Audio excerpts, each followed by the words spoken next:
Engagers, this is Professor Game, where we interview successful practitioners of games, gamification, and game thinking who bring us the best of their experiences to get ideas, insights, and inspiration to help us in the process of using games and gamification in our daily lives, for example, to learn what we are teaching. And I am Rob Alvarez. I work at IronHack, teach at IE Business School University, and so much more, and host this podcast. If you have an extra second, please go ahead and subscribe for free to our email list at professorgame.com/subscribe.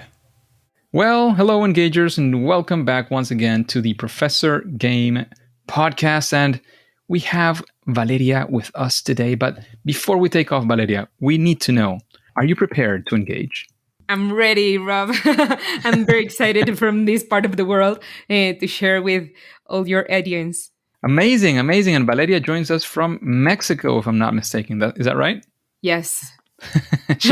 Valeria Arellano has a degree in education, a master's in family studies, and a master's in economics and business.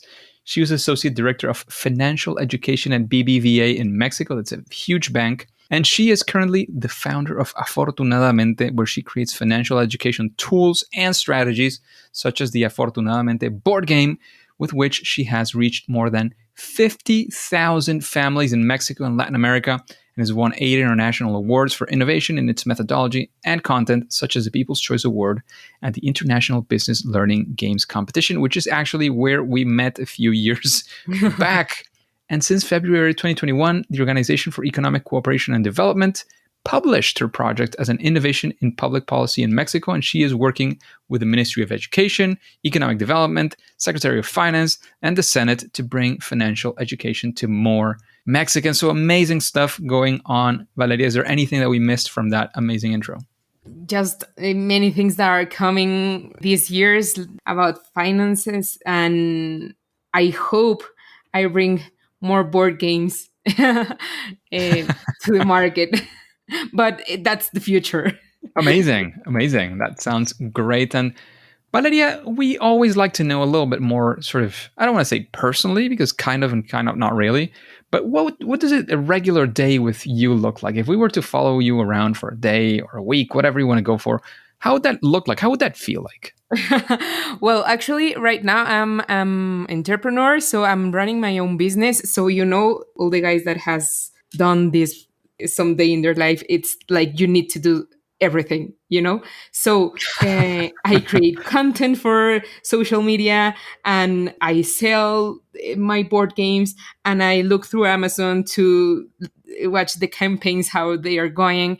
And I'm also looking for new agencies so they can make this for me, but some of them works, others don't work. So it's like, yes, like a mix of several activities, which I hope this year I'm working with a team in this part of most management, so they can help me with these things, and I can focus more on creating more content, more tools such as board games, maybe writing a book.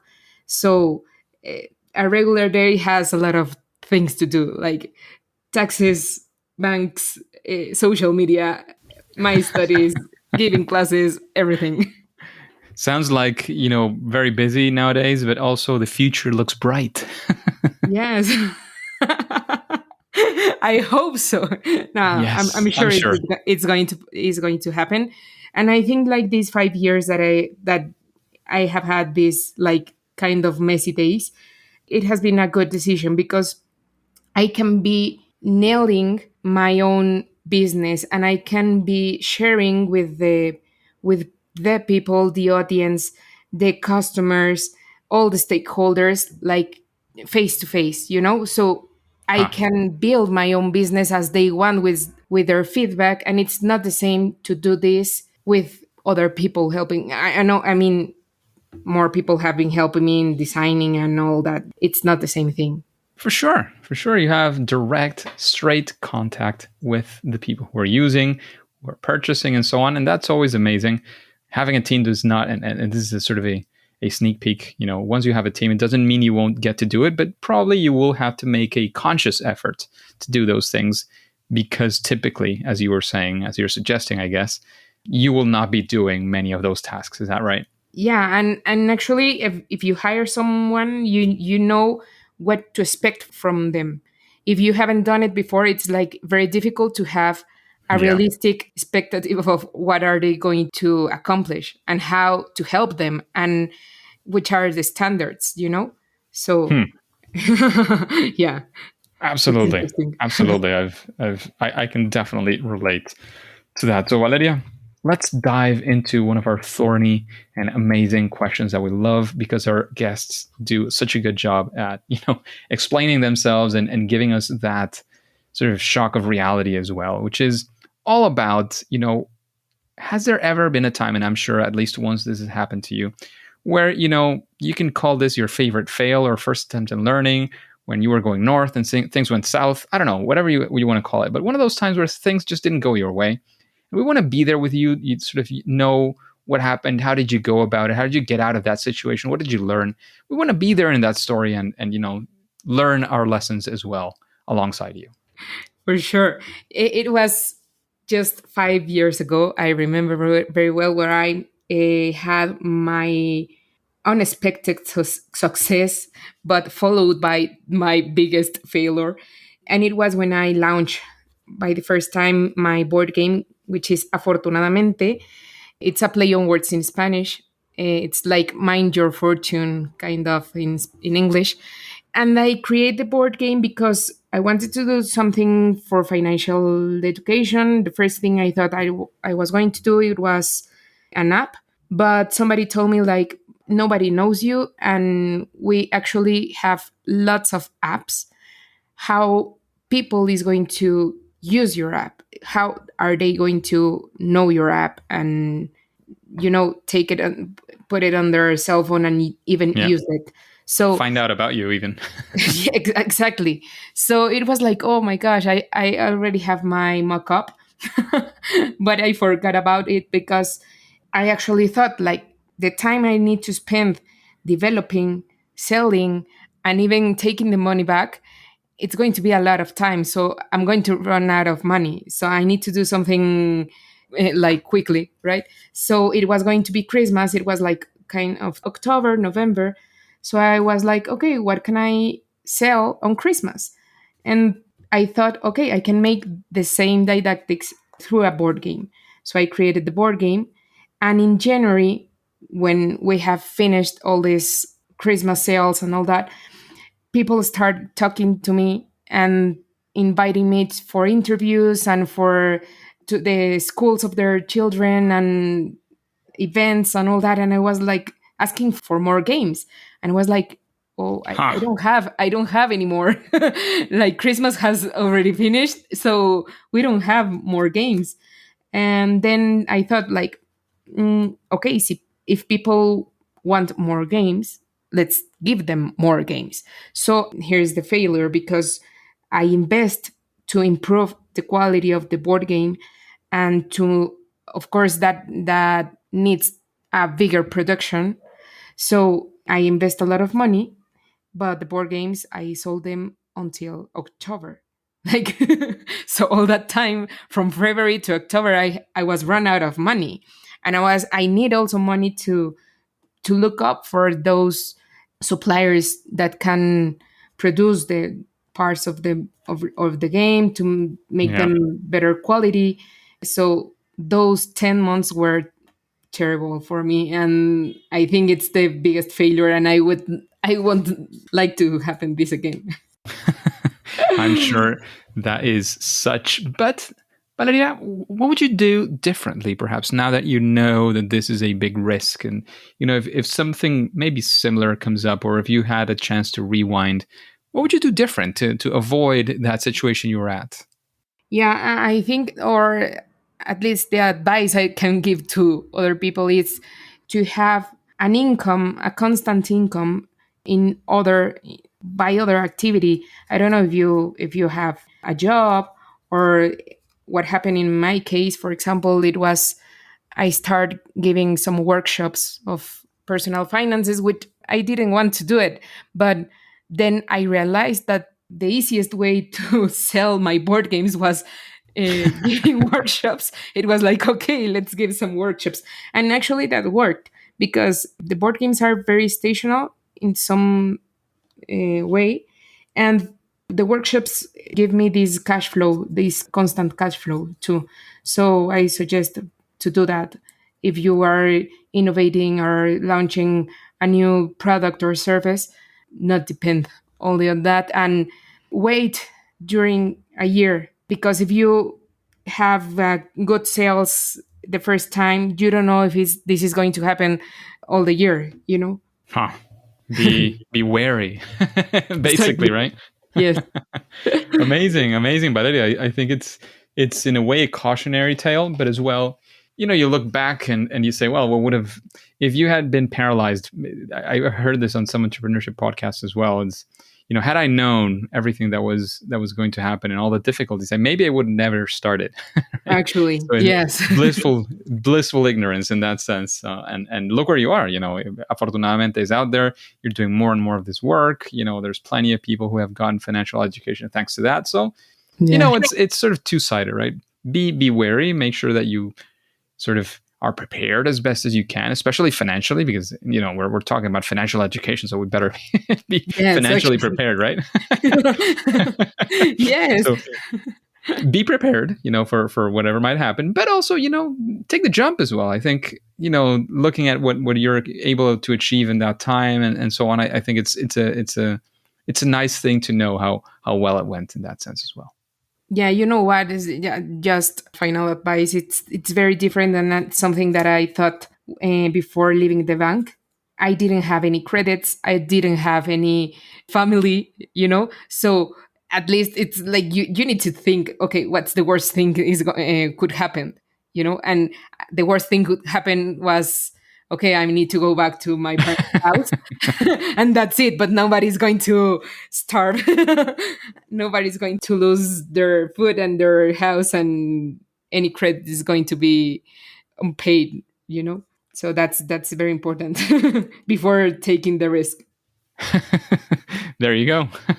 You were at a good time personally as well, so that's all good.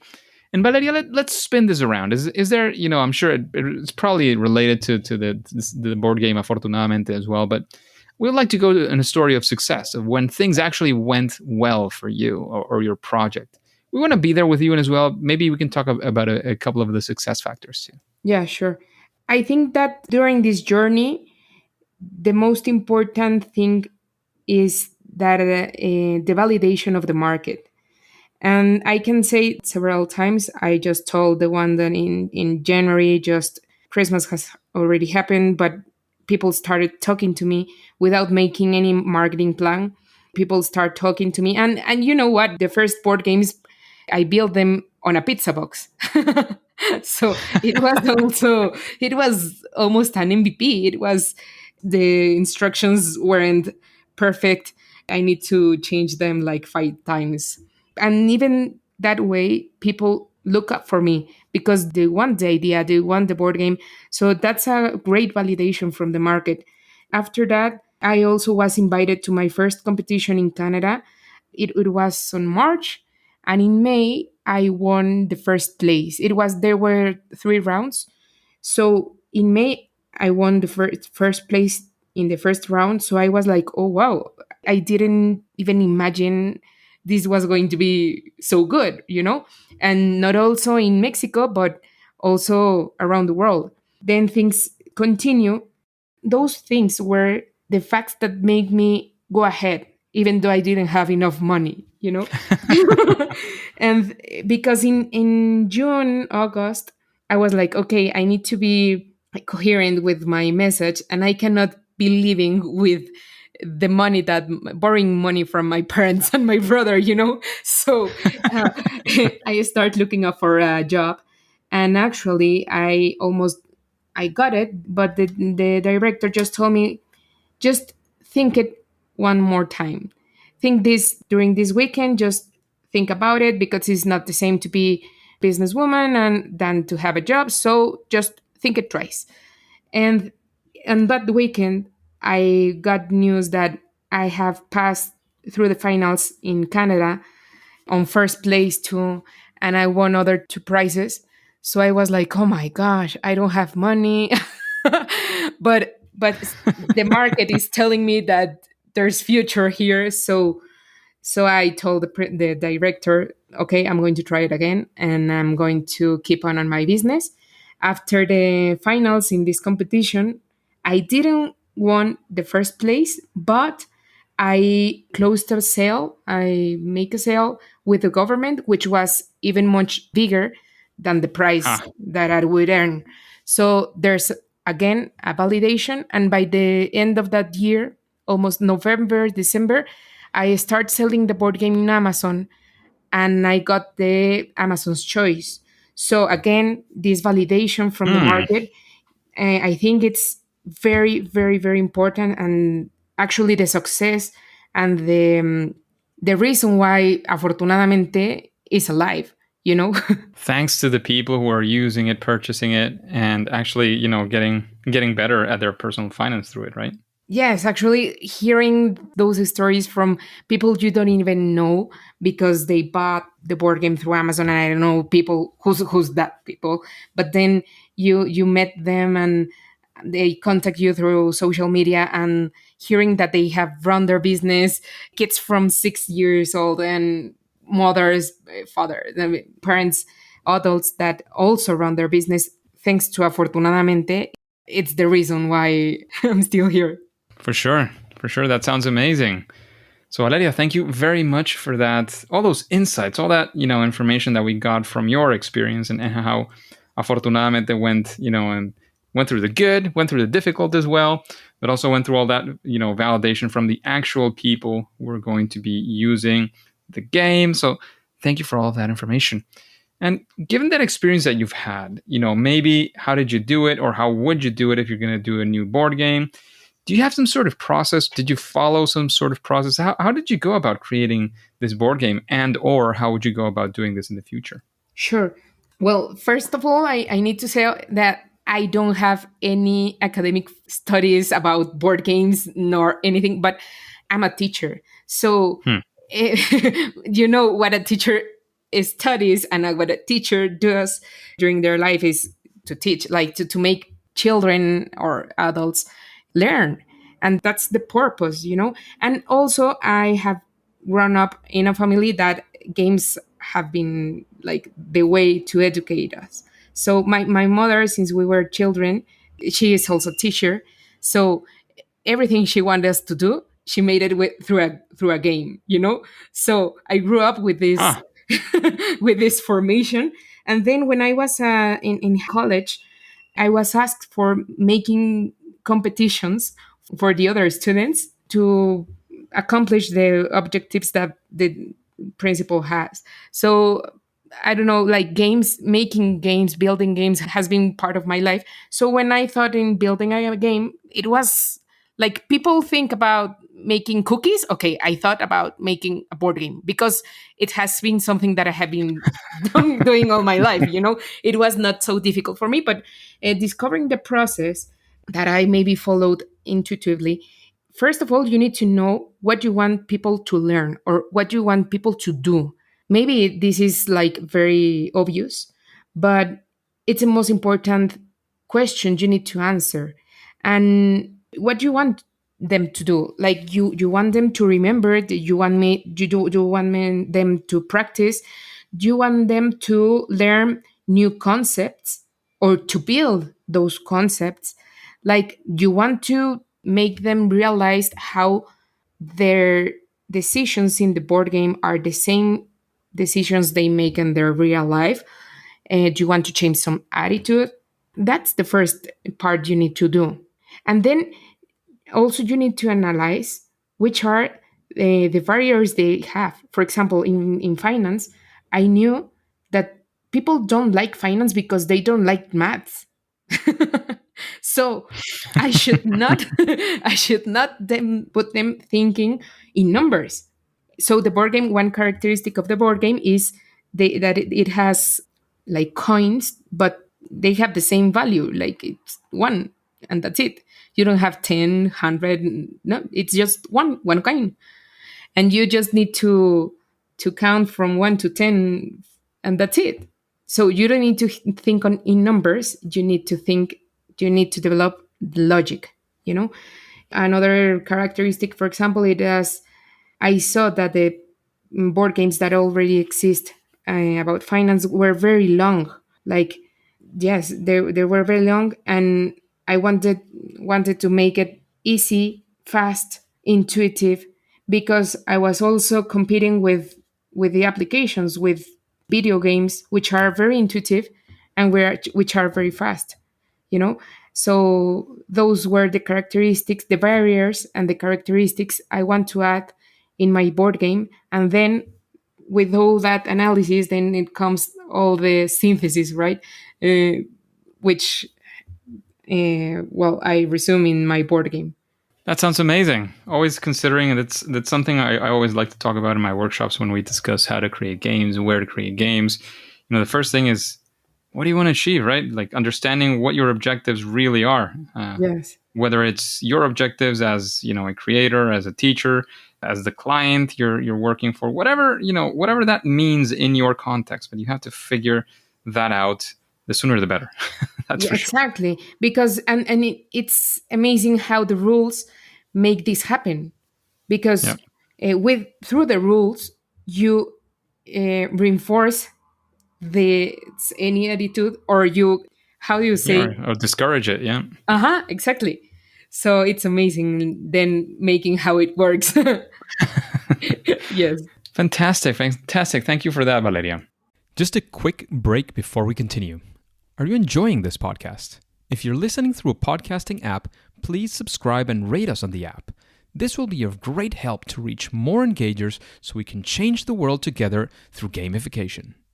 And, thinking about these things, and again, with your experience, your fantastic experience, all that you've gained from that experience, would you say that there is some form of, I don't know, I don't want to call it silver bullet. We always talk about it that way, but perhaps a best practice, something that, when people are thinking of perhaps creating a board game that'll teach something, you say, oh, think about this thing, and, your board game is going to be at least a little bit better.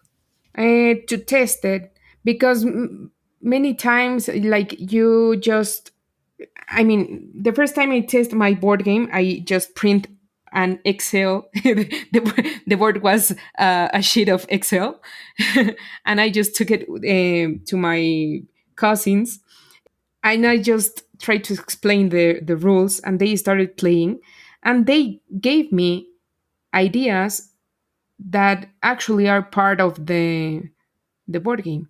So testing, testing, testing, and people is going to tell you which rules they like, which rules they don't, which rules makes sense to them, which rules don't.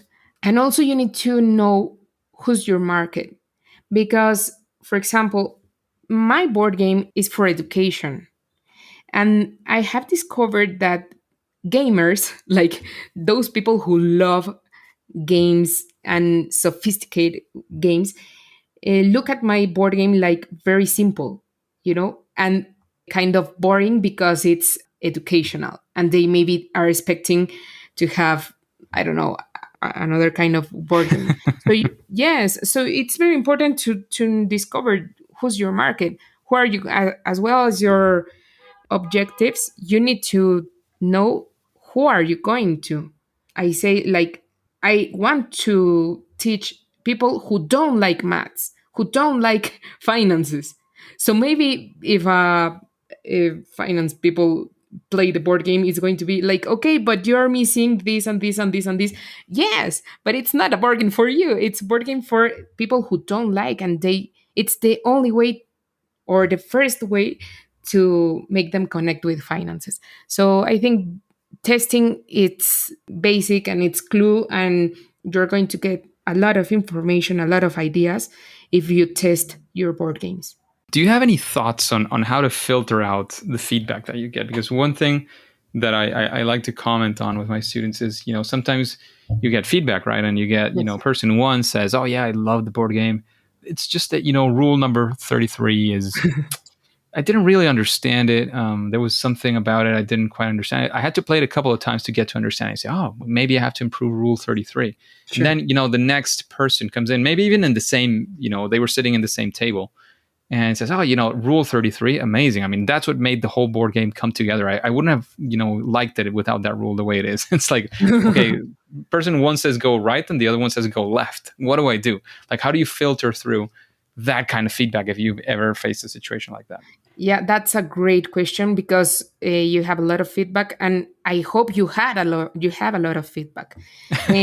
Yes, while you sell or share or test more your game, you're going to get more feedback, and that's the best way to start classifying those insights, right? So you're going to start watching how it, the same doubt about the instructions is here or in other part of the world, and you're going to start watching how there are opposite feedbacks, so there's people that say Yep. it's amazing your board game because it's very simple and it's very fast, and I love because when I come back from job I have 30 minutes to play with my kids, and I'm very happy to spend it this way, and it's not a very long board game that I don't want to play. And then there are other people who says, I didn't like it because it's very short. So when you have more and more information, then you connect, you analyze it, and you need to think, okay, which are the characteristics of the people who like it, which are the characteristics of the people who didn't like it, and which are my objectives. Again, when I received the comments, the reviews on Amazon, these were the first reviews, and it just gave me a clue. Okay, this board game is not going to change. Of course, I improved the instructions and some small Hmm. things to make it work better, but the essence remains. Like people who want a more sophisticated board game give me that clue. I need to make another board game for this kind of people, but this current board game is not going to change a lot, because it's working for a kind of people at least. So I think you need to the most information you have, the most information you can analyze, you can classify, and Yep. also take some decisions after that. So I'm gathering the significant portion of it is really looking into who is it that is giving you that feedback so you can decide sort of, sounds terrible, but you can decide the relevance of what they're saying, right? Does that make sense? Yeah, sure. And also that's why your goals are very important. What do you want to reach with your board game? What's your strategy? Why did you made it? Is this happening? Is happening in some places? Is not happening in in any place, like in any Hmm. group of people? Hmm. So that's the most important thing. Amazing. Sounds Yes. amazing. So, Valeria, we're getting into the recommendation side of things. And we would like to start by knowing if there's, after listening to these questions, I know you've listened to an episode or two around there. We met a while ago. Is there somebody that you would say, oh, I'd really like to listen to the questions, to the opinions of this person, sort of a future guest for the Professor Game podcast? I think that the people, all the judges, that the jury from the International Business Learning Competition have a lot to add and to this podcast and all your audience. Like you have all these profiles from all around the world.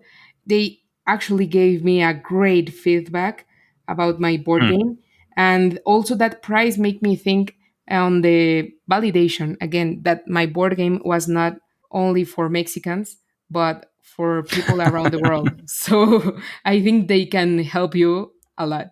Amazing, amazing. Thank you very much for that. And after, offline, maybe if you remember one or two of those specific names that maybe had a special impact for you, that we could work with as well. So Val, let's keep on with recommendations. Any book that you would recommend the engagers? Yes, I love this book and I have been using it for years and years.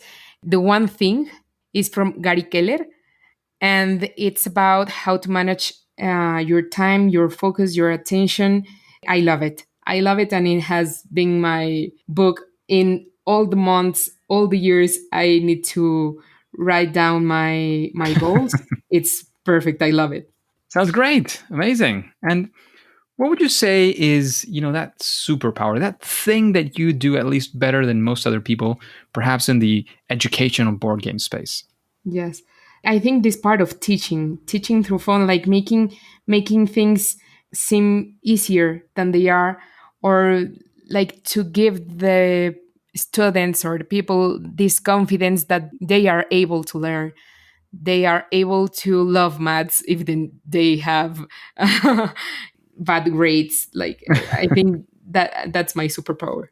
Amazing. It sounds like a very useful superpower, especially in education for sure. So, Valeria, what would you say is, and this is a difficult one, what would you say is your favorite game? Oh, yeah, it's a difficult one. I think Catan. Huh? I need to say that. Yes. Settlers of Catan. That's an amazing game for sure. Mm-hmm.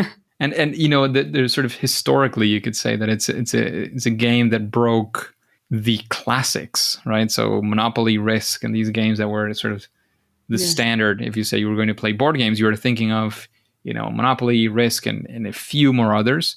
This sort of broke the mold, and all the movement of board games has come sort of following that lead from Settlers of Catan, or that's what I hear. I wasn't there. Yes. Yeah. Thanks for that recommendation. Actually, hours and hours there. Absolutely. I think many of us have. So Valeria, before we take off, is there any sort of final piece of advice you wanna give us as the engagers thinking of this audience? Any final words? Of course, where can we find out more about you, about your board game, Afortunadamente? I don't know, whatever else you want to say before we take off. I think that you always must think in having fun and make other people have fun. Maybe we don't have fun, maybe we don't enjoy the same things, but think on your audience and think how can they enjoy your board game? How can they spend a good time with friends and family? And you're going to do it. You're going to get it. And when you see those people having fun, learning, and spending time with the people around them, they're going to learn by your board game and from the people they play with. So think in fun. Think when you build your board game, think in fun. Thank you very much for that. And Valeria, where can we find out more about you and your work? Sure. My social media is AfortunadaMente. I think we are going to spell it for you, write it down for you. Afortunadamente.mx in Instagram, Facebook, and also I have a podcast, but this is in Spanish. So if you want to somebody in Spanish want to hear it, it's Afortunadamente with Valeria Arellano on Spotify and Apple. And what do you discuss on the podcast? I talk about I started this second season with stories about my own students. So they talk about their debts and or children that have played Afortunadamente and they started running their business, or people that I don't know, they run out their money or they start investing, like all these personal finance and entrepreneurship stories from people like us. Ha! Sounds amazing. Thank you for that recommendation. Hopefully we have some Spanish speakers as well on the podcast today, and they will be running towards Afortunadamente with Valeria Arellano. Valeria, thank you once again very much for your time, for your dedication, for your insights, for your work with Afortunadamente. However, or Afortunadamente, some would say as well, at least for now and for today, it is time to say that it's game over. Hey, Engagers, thank you for listening to the Professor Game podcast. And if you want more interviews with amazing guests like Baal, then please go to professorgame.com/subscribe to get started on our email list, which is absolutely free. That way we'll be in contact. You'll have my email. You can reply to me. We can start a conversation right there, personally, individually. And you'll be the first to know of any stuff that we create that is specially for you on Professor Game. And remember, before you go on to your next mission, you can also subscribe or follow, whatever that looks like, also for free, using your favorite podcast app and listen to the next episode of Professor Game. See you there.